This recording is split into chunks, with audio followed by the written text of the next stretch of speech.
become the community of doTERRA, and especially as it exists with each one of us as individuals, in our own efforts, in our own plans. It's been interesting to me this morning to hear of the journeys that some of you have been on in your process and in your belief in doTERRA, and the answers that doTERRA seemingly provides for so many people around the world. As I begin my comments with you, first, it's a great privilege for me to be able to speak with you and share with you some of my thoughts, but I also share with you that I don't share them of my own accord. They're the thoughts of my partners. They're the thoughts of a collective unity in what needs to be done and what has already been done in doTERRA. I also share my thoughts on behalf of those who work so tirelessly and effortlessly with us. I know that you know Kirk Jowers, I know that you know Mark Jr., and our office staff here, and all of the good work that they do. And so collectively we give our thanks to you, our appreciation to you, because of the efforts that you likewise put within and that you put out towards other people. In my own thoughts of doTERRA, it's interesting to look back and recognize and realize just all of the things that have been accomplished and to the extent that they have been done so. Whoever would have thought that essential oils, from where they were when we began doTERRA to where they are now, would be so thought-provoking and life-changing for so many. Whoever thought that essential oils, and one of the things that I personally hold a lot of gratitude for, is that the process of essential oils, the progression of essential oils, has gone from the obscure and the unknown to the expected, the needed, and the integration in all matters of health and medicine and things that we value. I was talking with Dr. Osgoodthorpe, who many of you know, the other day, and Dr. Osgoodthorpe shared with me some of his thoughts of his appreciation of being involved in doTERRA. And I reminded him of almost 13 years previous, I went to lunch with Dr. Osgoodthorpe, which he got up and walked out of, called me a quack, said it was shameful what I was doing and of no value. Each one of us in our own way have had that experience in one way or another. And so I've put some thought into some things I might share with you. And there's three things that I think we all have to be accepting of because we are a part of doTERRA. I hope that you sense and that you feel deeply within yourself the value that that brings to you, the importance that that holds for you, because you yourself have the opportunity to not only create change within your life, but within the lives that you come in contact with, those that you care for deeply, and those whom you will care for in that same way. In my own thoughts about doTERRA, I think there's three things we have to recognize. One is that doTERRA has to become your own. doTERRA can't be something that you watch from the sidelines or that you watch others do with impartiality on your own behalf. You have to become segmented in your thought and in the things which you value the most, and say to yourself, I'm disciplined enough that doTERRA has value for me, that doTERRA has a place for me. You know, I'm asked the question all the time, why do I still care about doTERRA? I'm getting old. I look in the mirror in the mornings, I get up, I feel good. I think, man, it's good to be me. And then I walk in and I see the mirror and I'm like, no, it isn't. It's not good at all. It's strange to get old, but it's also wonderful to be where I am right now.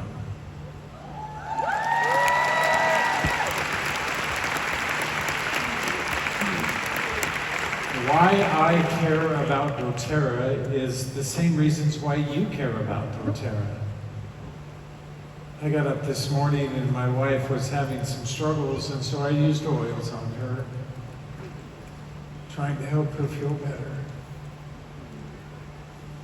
Yesterday I was having some struggles, so my wife used oils on me, trying to help me feel better. That's no different than you. Your experience and my experience are exactly the same within doTERRA. Who we are as a company is indelible. I sometimes hear conversations of individuals saying, it's time for us to transition doTERRA. It's time for us to find the next great thing. And in my mind, all I hear is rhetoric when I hear things like that. Because I can't imagine anything that's more powerful than what we have done and that what we will yet do within doTERRA. And so I offer you some encouragement to be, thank you, I'm glad there was at least 3 of you who like that comment. I offer you some, oh, it's too late now, it's too late. I offer you some encouragement to be immovable in your place. It's not easy. It's not always going to be adventurous. It's not always going to be fun. Because the other great principle that you have to adopt into if you're going to succeed in doTERRA, and I define success not by how much money you might make, I define success by how much good you will do.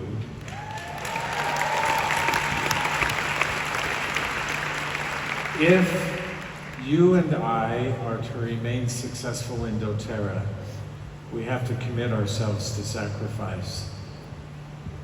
In watching that video, I heard Emily talk about dance lessons and sports because there was no money. To myself, I always laugh at her when I see that part of the clip, because those are luxuries. That wasn't the challenge that we faced. The challenge that we faced was nobody believed in what we were going to do. The challenge we faced was, in order to accomplish that, we had to give up everything that we had.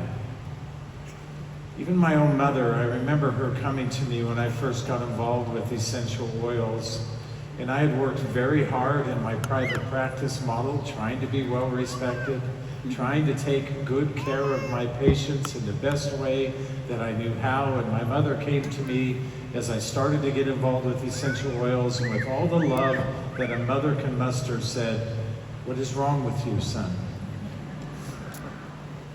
Why would you give up everything for nothing?" And I didn't have the answer to that question, other than I felt like it was the right thing to do. Later on in my progression with my essential oils, my mother came to me as a patient, and I changed her life in a way that I had never been able to do before. With essential oils. It's kind of funny how things come full circle. I have this belief that no matter who somebody is, no matter who they are, essential oils will have value for them and can be helpful. I've had lots of disappointment in my life in regards to the essential oils. I've had times where I felt like, how is it I can help people around the world? And the people who I love and care about the most, I seem to be able to do so little. You're going to sacrifice in a number of different ways, either because people don't believe in you or you don't believe in yourself. Maybe you're like me. I wake up most mornings and feel completely inadequate. I wake up most mornings and feel like I don't know why anybody would listen to me. I'm not an expert in essential oils. I'm just somebody who loves them.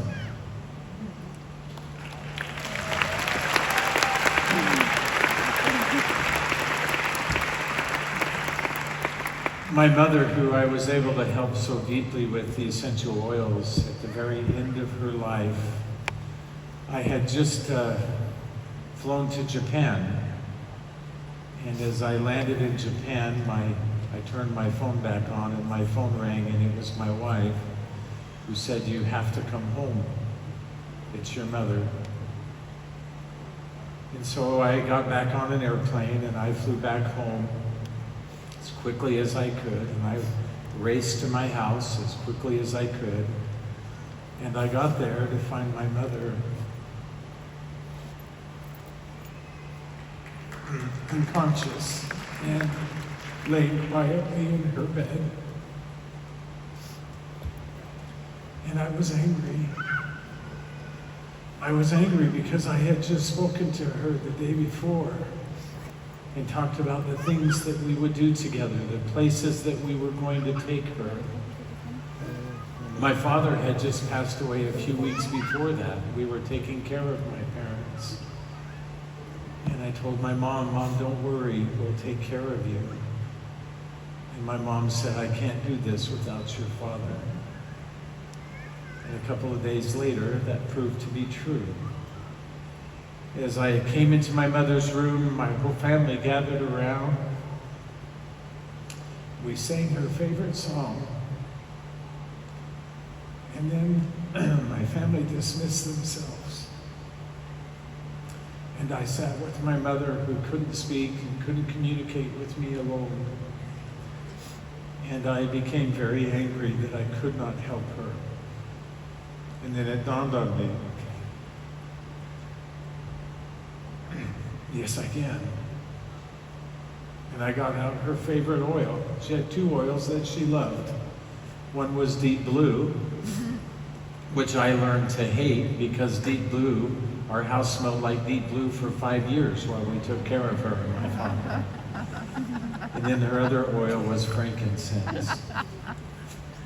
And so even though my mother couldn't communicate, I got out my frankincense oil and I put it on the bottom of her feet. And I told her how much I loved her.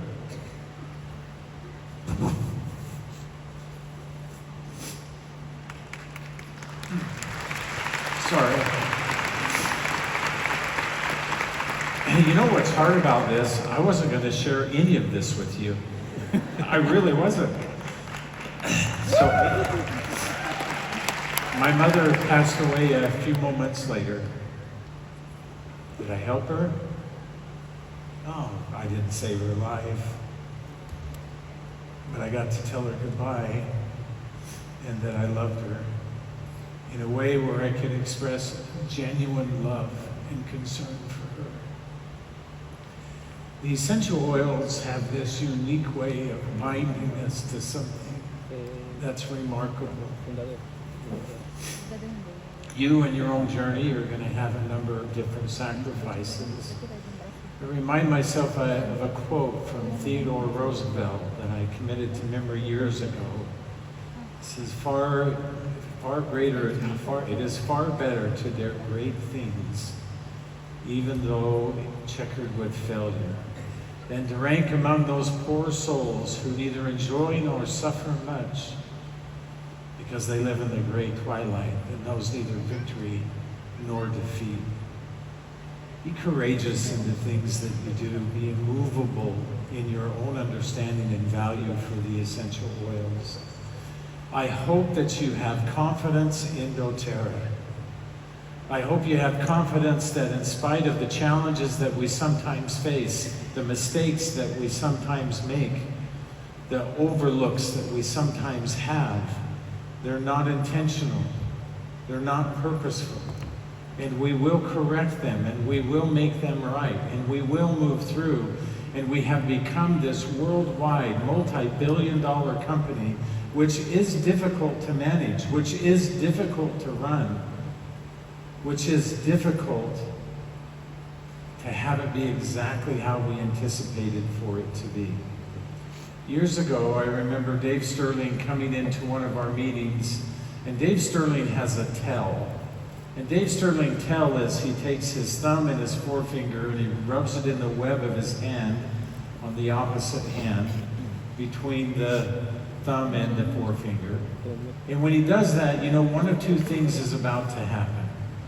And I would always sit across from him so I could watch that happen. And depending on the conversation, I might say to myself, Corey Lindley, who would sit next to me in those meetings, sometimes would lean over to him and say, you should stop talking. Because Dave's about to let you have it. And Dave would. He would say, that's not correct. And he would offer some correction. Other times, Dave would do that because he had great concern. And on one occasion, Dave came into that meeting and he began his tell. And he said, I have a concern.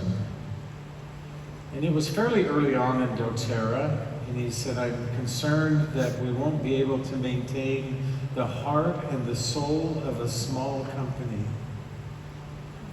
He added the additional phraseology in that and said, and I'm concerned that we won't be able to maintain the culture of doTERRA. What's the fabric of doTERRA? And so we talked about that for a while during that meeting. And over the next several weeks, we talked about that multiple times.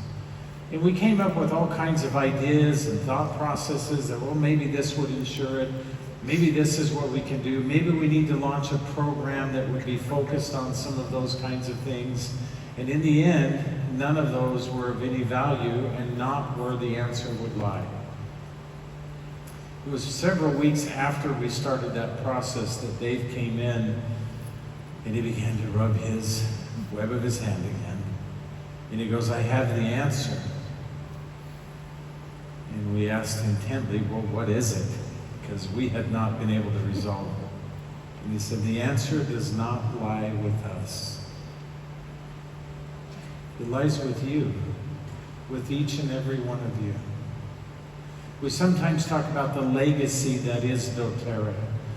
We talk about the framework that we live and that we breathe within. In my own experiences, I've learned that there's three things that we all need and that we all want.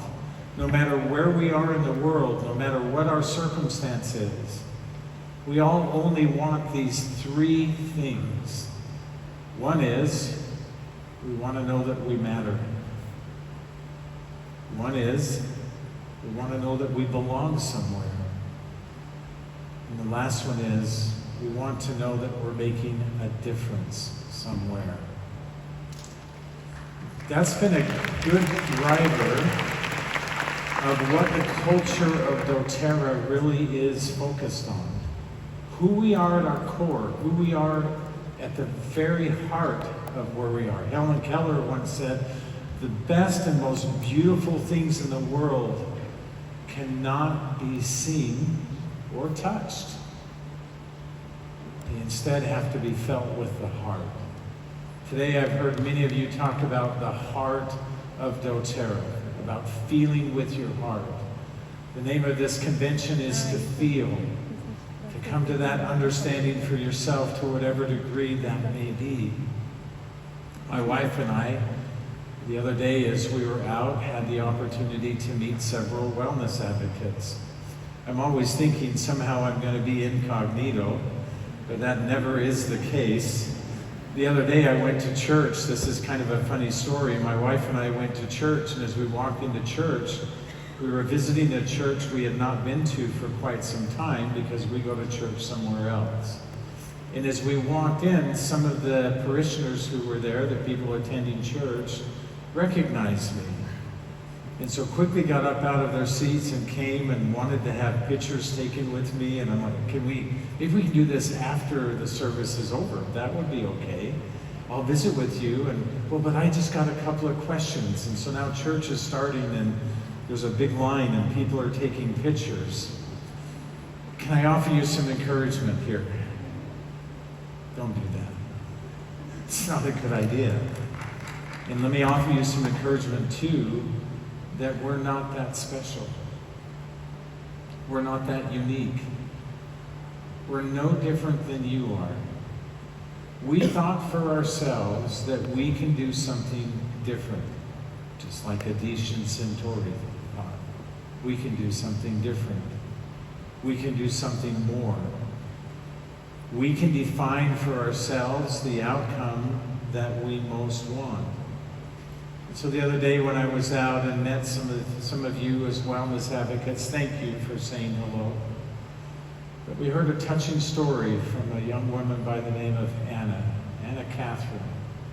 We met some of her friends as well, Jody, and yes, 2 other people. I'll come to it, Tina and Ali Oceana, and I apologize if I did not say your name correctly, but I think it was Ali Oceana, correct? From Israel. You're from Israel. And she told us a touching story. My wife and I were celebrating our anniversary.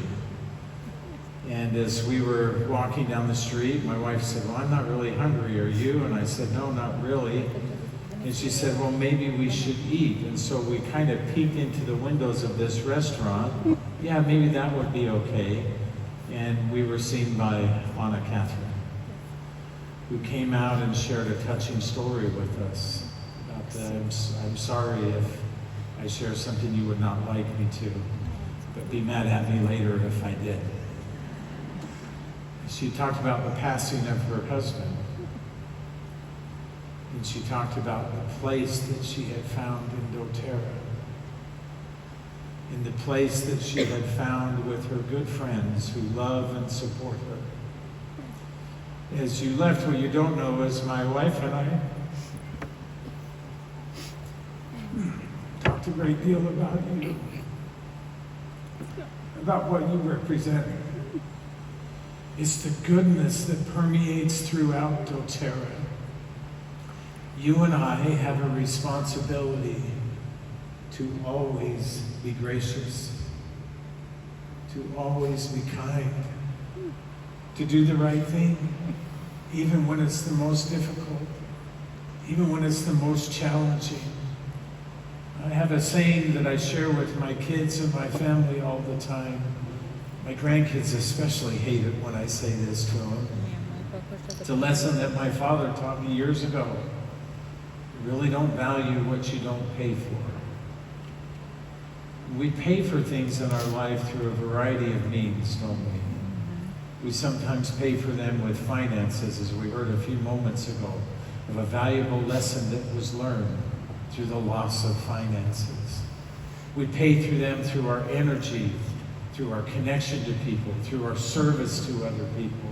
But those are the things that root deep within us, the value that we find, not just in doTERRA for ourselves, but being part of a community that's larger than ourselves. Dave Sterling was correct. The future lies within your hands. I wish that it lied within mine.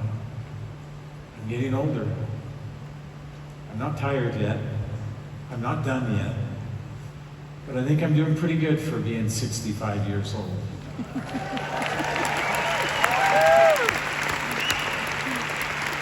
I went to the doctor not too long ago. One of the things I love to do personally is I love to fly airplanes. I have the same experience almost every time I fly. I'll be flying along, whether I'm by myself or I have somebody with me.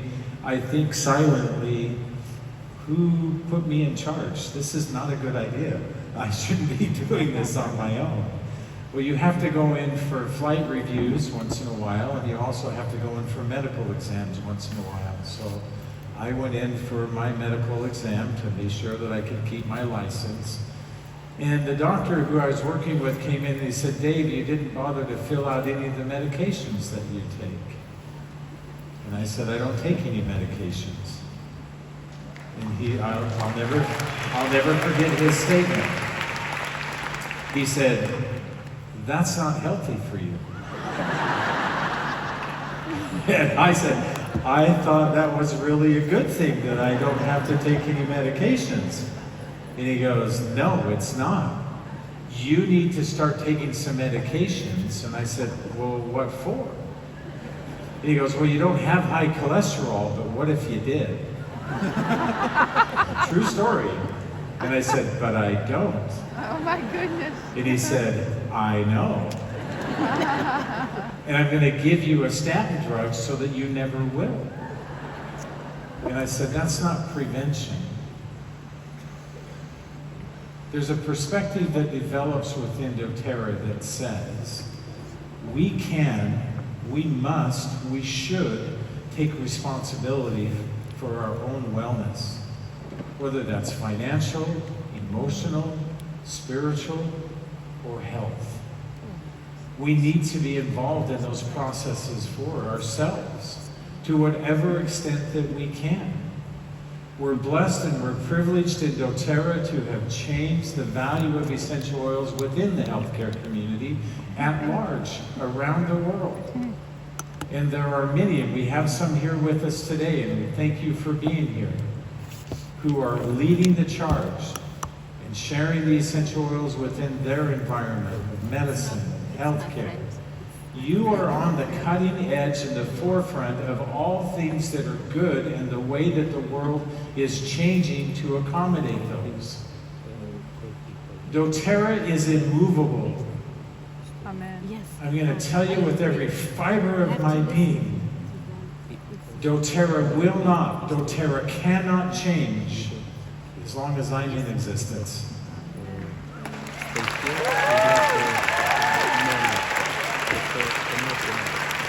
And if we do change, it will be for the better, not by misalignment with what we once did, but through the progression of learning and understanding and knowing more of the value that it provides for us. I hope that you hold your confidence high in doTERRA. I hope that your journey is wonderful, it's meaningful, it's productive. That within your journey in doTERRA you find the answers that you need in whatever perspective it might be.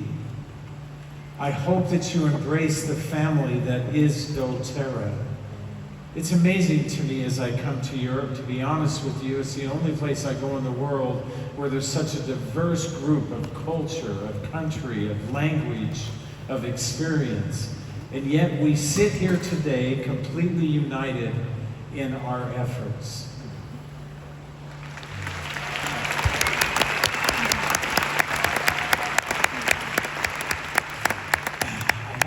One more thought I want to share with you, if I may.